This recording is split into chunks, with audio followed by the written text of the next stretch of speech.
Good morning. It's the 10th of August today. Welcome to the Daily Post. I'm Chris Tankey from the Brisbane Revival Fellowship, and each morning we bring you some scriptures and some thoughts and some ideas, hopefully that can aid you through the day. We start as usual with the scripture, which this morning comes from Proverbs chapter 3 and verse 19. The Lord by wisdom hath founded the earth, by understanding hath he established the heavens. If you're reading the Bible in a year today, the target is to read Psalms 79 and 80 and Romans chapter 11 verses 1 to 18. The thoughts of the day. God's promises are like the stars. The darker the night, the brighter they shine. A friend is one who sees through you and still enjoys the view. No matter how much you disagree with your kin, you are a thoroughbred if you do not discuss their shortcomings with the neighbours. The motivational thought for today is almost the trainer's mantra. I hear and I forget. I see and I remember. I do and I understand.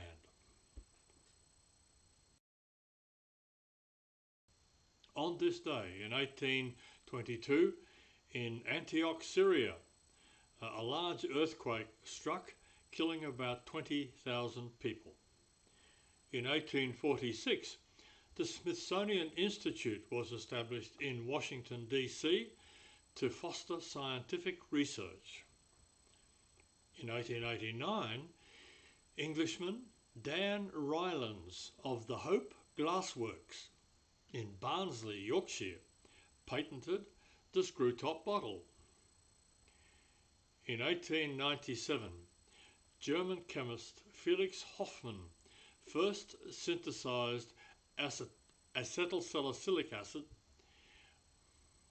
which would later be patented by his company Bayer under the name of aspirin. Incidentally, salicylic acid, which is in aspirin, is also one of the key ingredients in heat rub.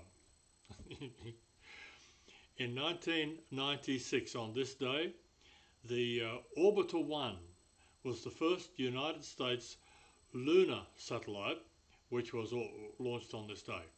In 1972, a 1 million kilogram meteorite grazed the atmosphere above Canada.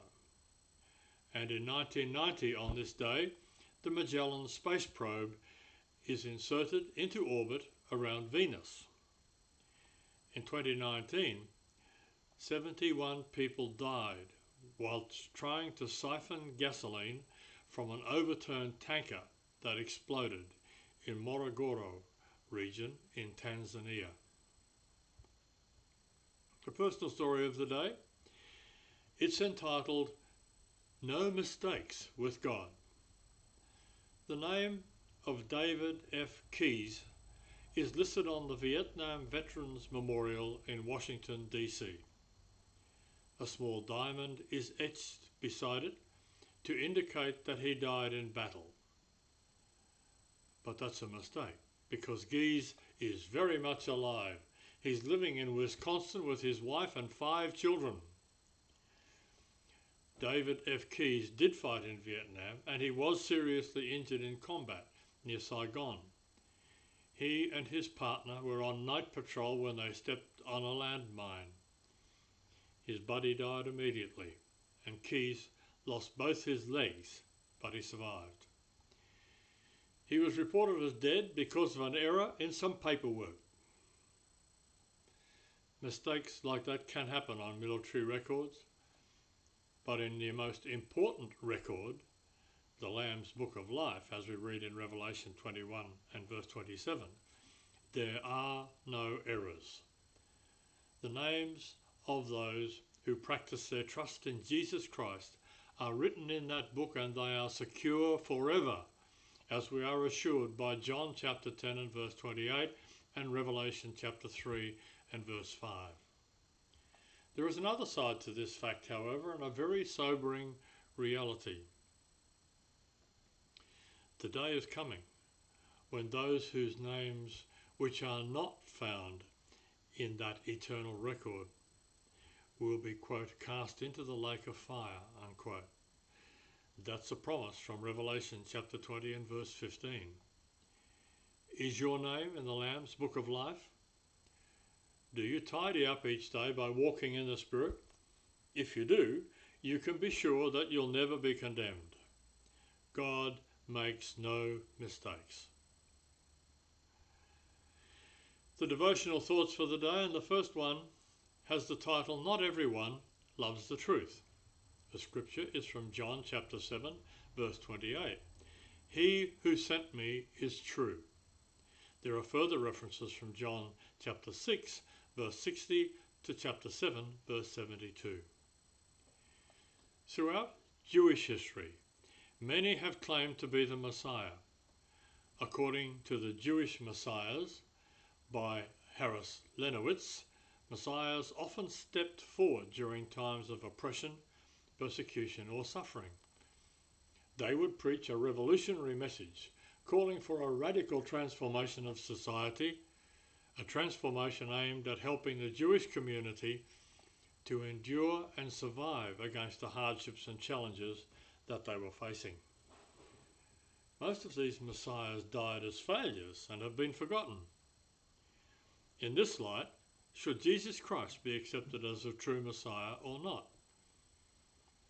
This exact question faced the people in today's scriptures, many of whom came to a crossroads of faith. Could they believe that Jesus was who he said he was? Some didn't understand Jesus' words about eating the true bread from heaven and his relationship with the Father. Others struggled with accepting these teachings and turned away from following him. Christ knew this would happen. It only served to prove that no one could come to him unless the Father enabled them, as we read in chapter 6 and verses 64 and 65. Not only did some of Christ's followers abandon him, but the existing opposition continued to grow. There were plots against his life. His own half-brothers did not believe in him. People gossiped about his origin.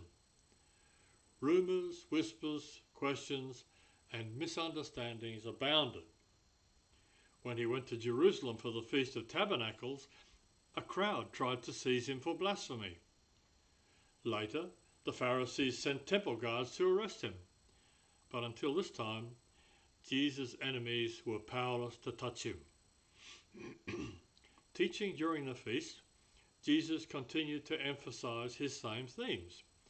God himself was the source of Christ's message and authority. The Son did the Father's will. The law of Moses was on his side, if only the spiritually blind leaders could see it. Thankfully, some of Jesus' followers did remain faithful, and some in the crowds did respond in faith. Speaking for the 12 apostles, Peter confessed, which we read in verse 68 and 69, and in Matthew chapter 16, verse 16, Lord, to whom shall I go? Thou hast the words of eternal life, and we believe and are sure that thou art Christ, the Son of the living God. The second devotional thought is called Faith in the Word. The scripture comes from Matthew chapter 8 and verse 8. The centurion answered and said, Lord, I am not worthy that thou shouldst come under my roof, but speak the word only, and my servant will be healed. A centurion in Capernaum came to Jesus requesting prayer for his ailing servant. Jesus expected that he would be required to go to the officer's house. On the contrary, the centurion said, Only speak a word, and my servant will be healed. Because he was an officer, he understood that words were to be obeyed. He understood that words were not merely for creating a poetic atmosphere or providing a basis for discussion. This officer had soldiers who obeyed him just as he himself obeyed those who were above him. Because he knew who Jesus was and and what authority he possessed, he understood that a mere word from Jesus would release healing, restoring his servant to health. Jesus marveled at the faith of this centurion. Not even among the scribes, theologians and priests of Israel had Jesus encountered such an understanding of the spiritual laws. This Roman officer understood more than Jesus' own disciples did. No wonder Jesus commented, "I have not found such great faith, not even in Israel." His strength of faith, and faith can grow to be very strong, came from the fact that the centurion was convinced that a single word from the Lord was all that was needed. The laying on of hands was not necessary, nor was a powerful meeting, a flamboyant personality, or a wonderful atmosphere of praise and worship. A single word from Jesus was sufficient. The authority in Jesus' word is enormous. Sickness must obey. Weakness has to leave. Storms are calmed and blind eyes are opened. His word is spirit and life, and it gives life to everyone who exercises it. We move into now the second half of the thoughts in verse that we started yesterday. Amazing grace, my chains are gone.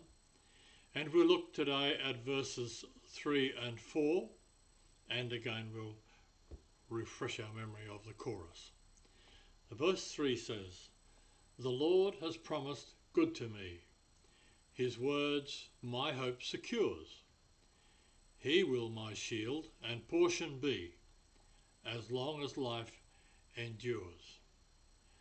And the fourth verse says, "The earth shall soon dissolve like snow, the sun forbear to shine, but God, who called me here below, will be forever mine, will be forever mine.